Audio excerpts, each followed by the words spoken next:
Bien, retomamos. Es muy optimista pensar que nosotros nos estamos preservando de todo lo que desde aquí vemos como como desmoronamiento, si se quiere, de la institucionalidad, porque cualquiera sea la decisión que finalmente tome la justicia, sea en Brasil, sea en Argentina con respecto a Cristina Fernández de Kirchner, y como sean los demás casos en el resto del continente, ya los países ya están divididos y las decisiones judiciales van a ser considerados por algunas como al fin se hizo justicia y por la otra mitad del país van a ser considerados como un juez, como una justicia que no es independiente, que está al servicio del poder de turno y demás. Entonces, tenemos casos aquí, Victoria. Ya sé, pero bueno, pero no me digas que estamos...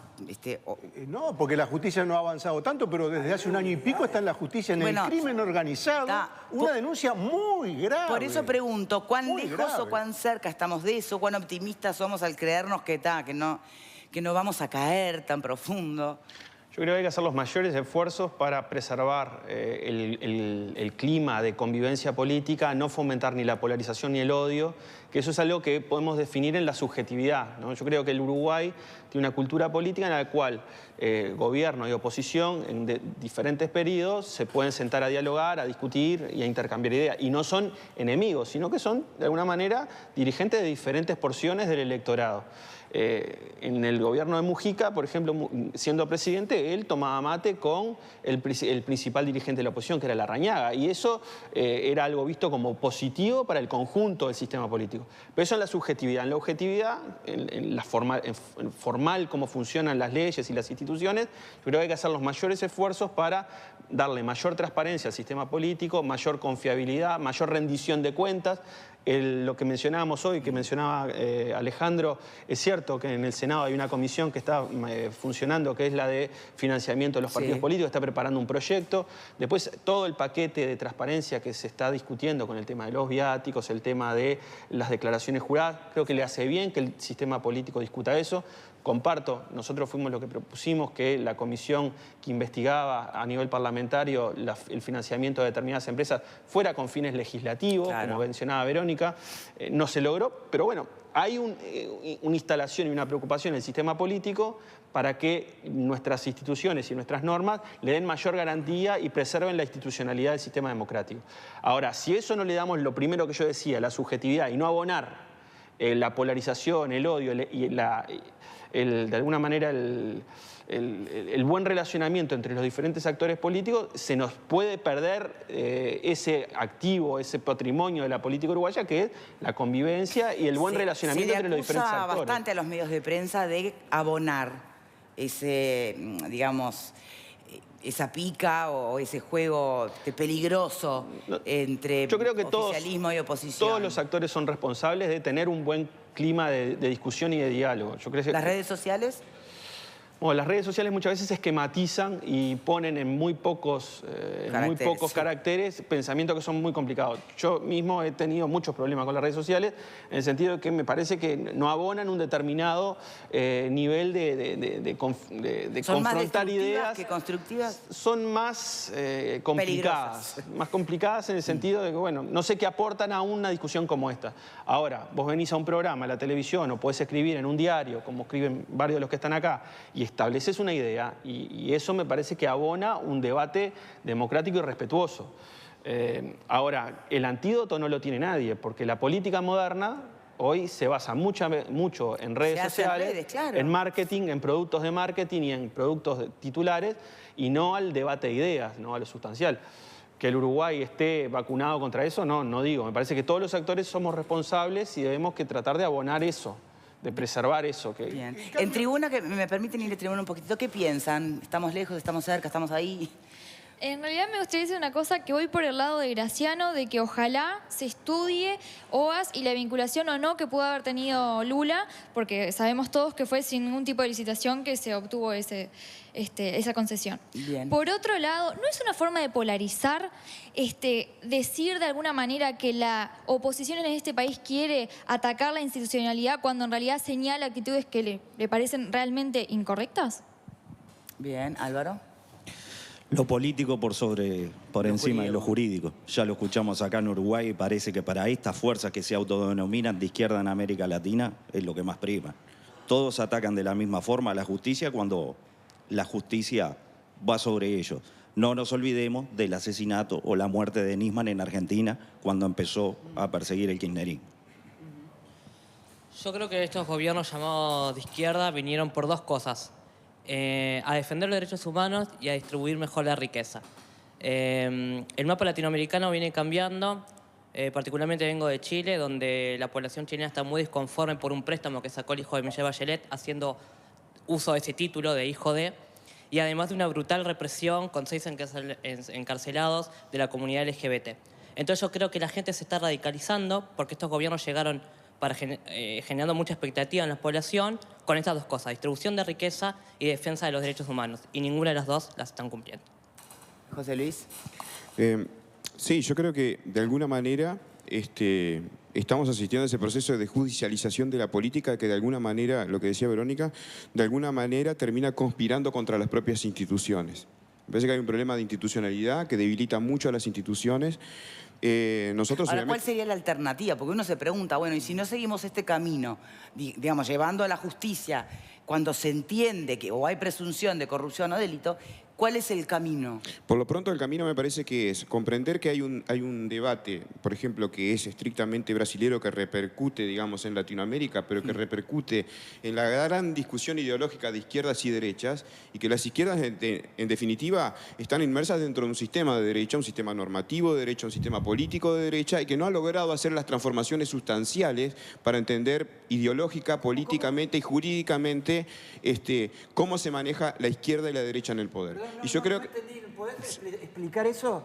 Que la izquierda está gobernando, pero el sistema es de derecha. ¿Cómo es eso? Y yo creo que sí. Se ha dejado hace muy poco, digamos, un poco el tema del discurso de decir, bueno, sí, tenés el gobierno, pero no tenés el poder. Y esto es lo que está demostrando, ¿no? De que el poder está en otro lado. Está en las corporaciones, está de alguna manera, obviamente que está también en la opinión pública. Por eso me parece que quien termina laudando esto es la gente que sale a la calle y es Lula que termina diciendo, voy a ser candidato igual. Y en definitiva es el sistema democrático que tendrá que defender eso. Lo que creo es que un sistema judicial como el brasilero para nada se parece, o en todo caso algunos quieren que se parezca cuando se trata de fundamentar lo jurídico en el Uruguay, y es que evidentemente la justicia brasilera no es independiente y la imparcial que uno quisiera que fuese, porque uno solo con mirar, porque hubo una transmisión en directo incluso de las declaraciones, uno dice, yo no quisiera que un juez de estas características tenga que en realidad fallar sobre mi persona, ni siquiera si fuera rapiñero, porque realmente el tipo no demostró imparcialidad para nada. Es decir, se sacó la careta,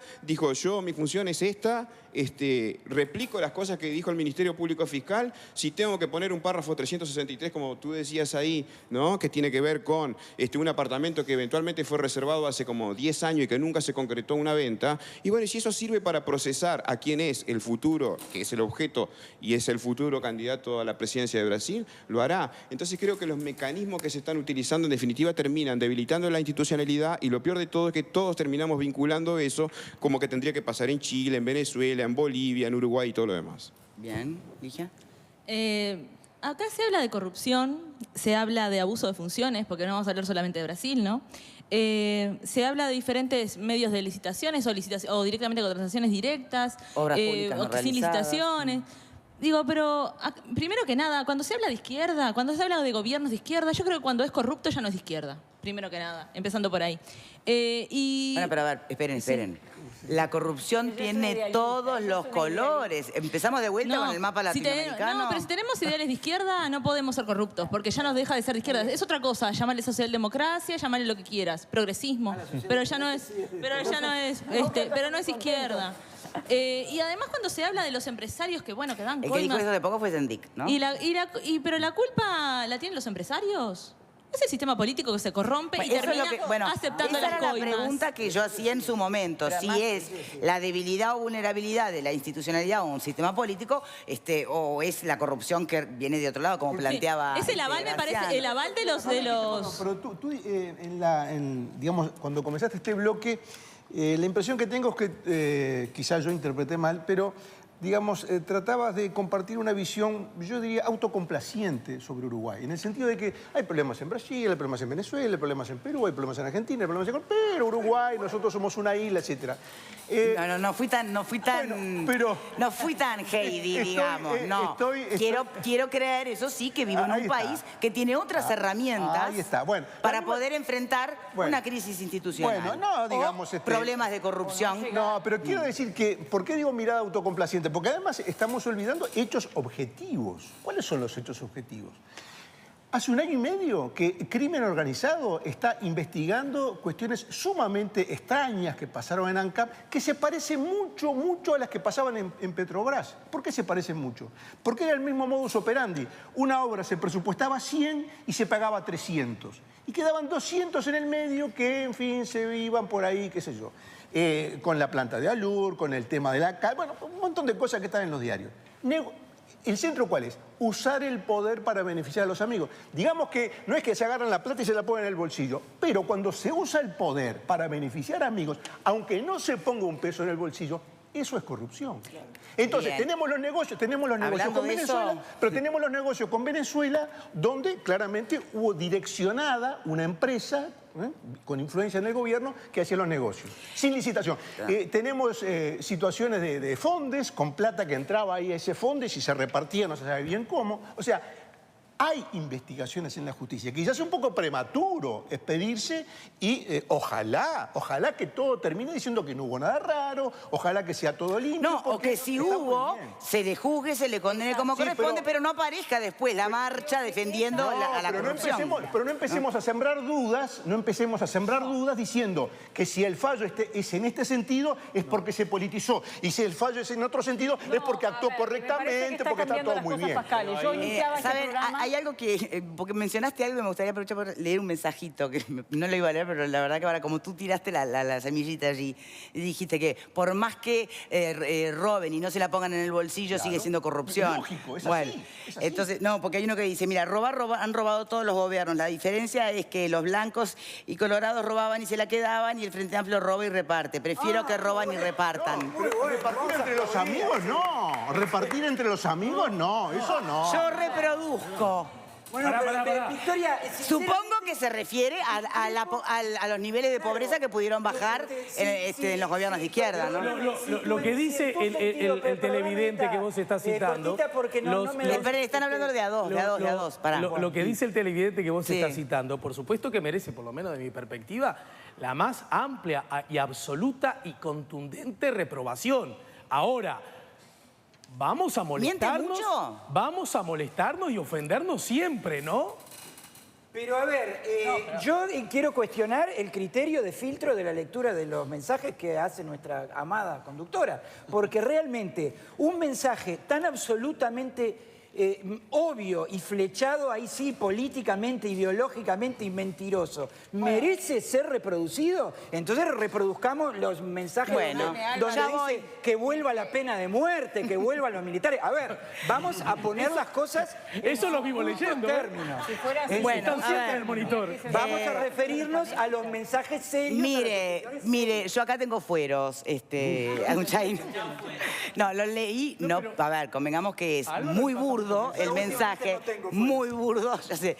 Pero aún siendo burdo, dedujo que se refiere a datos que también son tangibles de los gobiernos de izquierda en América Latina, que al lado de la corrupción han mejorado otros índices y otros indicadores que no se logró en gobiernos anteriores. Supongo que se refiere a eso. Vamos a explicar cómo mejoraron los indicadores, cómo se voy a buscar y en base a los ingresos dadivosos. Voy a buscar algún mensaje para el otro lado. Por favor, Sebastián. Cuando baja la pobreza, para algunos es buena noticia, y hay otros que cuando baja la pobreza no es buena noticia. Porque es mentira. No hagas esas risitas a cámara. No hagas esas risitas a cámara. No bajó la pobreza. Las risitas bajó en función de un ingreso que se mide por lo que se da de asistencia con una ministra de Desarrollo Social que dice concretamente que se debe seguir dando asistencia a quienes no mandan a sus hijos al liceo. Para algunos eso no es bajar la pobreza. Repito, eso es hacer asistencialismo barato. Para algunos que baje la pobreza, me gustaría ir con el invitado, para por otros favor. no tanto. Ahí está. No es bajo de pobreza. A mí me interesaba retomar el punto anterior que tomaba Álvaro, que es con relación al funcionamiento de la justicia. Y me parece que la comparación no cabe con respecto a la justicia uruguaya, porque en el caso de la justicia brasilera, en este proceso del Lava Jato, los jueces o los fiscales tenían determinadas documentaciones o van recibiendo determinadas delaciones y eso, y al otro día inmediatamente salía en la prensa. Entonces había una fuga de comunicación de un poder del Estado hacia los medios de comunicación, cosa que acá eso no pasa. Para empezar, hay casos en los cuales están investigando lo que decía Graciano, ¿no? Hay en la justicia del crimen organizado, en las comisiones parlamentarias con lo de la regasificadora, y están trabajando y cuando haya un resultado lo conoceremos. En ese caso, en el caso brasilero, había un funcionamiento totalmente distorsionado de la justicia en el cual al otro día o casi en tiempo real nos estábamos enterando lecturas de lo que pasaba en la sustanciación del caso. Ese es el primer punto. El segundo es el principio de inocencia, Álvaro, porque si vos no tenés pruebas suficientes, a veces, y en el derecho vos sabés que esto existe, es mejor que se te escape un culpable a encarcelar a un inocente. Y las pruebas, les recomiendo enfáticamente que leamos en conjunto la pieza de las 219 páginas de la condena. Lo que se dice es que la ausencia de pruebas es la prueba del enriquecimiento ilícito de Lula. Eso no es serio. El fiscal mismo ha dicho, del Ministerio Público Federal, dice que cuando falla lo hace en función de la convicción y no de la prueba. Entonces, eso es un salto acrobático en materia del derecho. Yo no soy abogado, pero sabemos que sin pruebas contundentes, tanto da que sea un expresidente de la República como un almacenero, tienen que haber pruebas para poner a alguien 9 años y medio preso. Entonces, al no haber, alimenta toda una especulación y va en desmedro del funcionamiento de la justicia.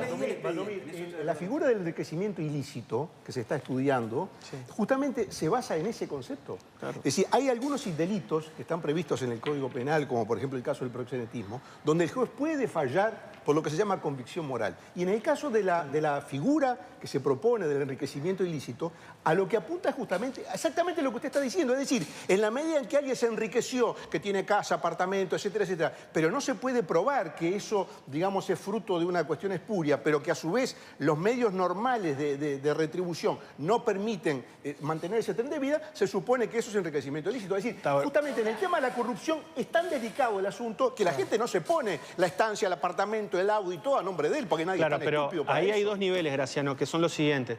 En el Uruguay cada uno tiene que hacer la declaración de sus ingresos. En el caso del enriquecimiento ilícito, acá no se juzga a alguien porque se enriqueció, sino que, bueno, hay delitos precedentes. Está el hurto, la coima, la concusión del interés público con el privado, otros delitos. Ahora se está estudiando la creación de una nueva figura que es esta de enriquecimiento ilícito. Pero volviendo al caso de Lula, es la teoría, es lo que yo mencionaba, la teoría de Roxin, que enfáticamente les recomiendo a todos que la miren porque es una cosa muy interesante, que es para el funcionamiento de organizaciones criminales, ¿quién es el responsable último de haber ideado un plan criminal para enriquecerse o para generar favores? Bueno, ahí puede haber una flexibilización de la presentación de pruebas, porque normalmente es muy difícil presentar una prueba de eso, pero no la ausencia total de ella, porque ahí lo que se utiliza es una teoría absolutamente distorsionada para el funcionamiento de un proceso judicial como Lava Jato, que tiene más de 70 delaciones, y al final los que están delatando lo hacen por algo. Leo Piñeiro, y eso es importante porque Victoria hoy lo mencionó, Leo Piñeiro en su primer delación, que es el dueño de OAS, no involucraba a Lula. Entonces allí no obtuvo ninguna reducción de su pena. Es en la segunda delación donde ahí se coloca a Lula y al final esa termina siendo la única prueba para elevar todo desencadenar todo el proceso. Es una persona que está presa, que quiere salir, ¿no? Que es una persona que era un empresario que tenía, o no sé si tiene, muchísimos millones de dólares, quiere salir y de alguna manera está haciendo lo que sea embarrando a quien quiera. No olvidemos que Lula está bien, pero también estaba la mujer que murió. Tenemos que hacer una pausa, pero Sebastián, no nos olvidamos que en un diálogo que tuvieron el propio Lula con el expresidente Mujica, sin prurito ninguno, se decían entre ellos, creo que Lula le explicaba a Mujica, que acá las cosas solo funcionaban así, ¿no? A coima. Y de hecho es como leer a Jorge Amado y pensar en ese Brasil de los nordestinos, donde lo que funciona en realidad son los coroneles, la autoridad, un sistema de legitimidad bien distinto, que si es así, bueno, ¿cómo haces entrar a la democracia en un esquema así? Pausa y ya venimos.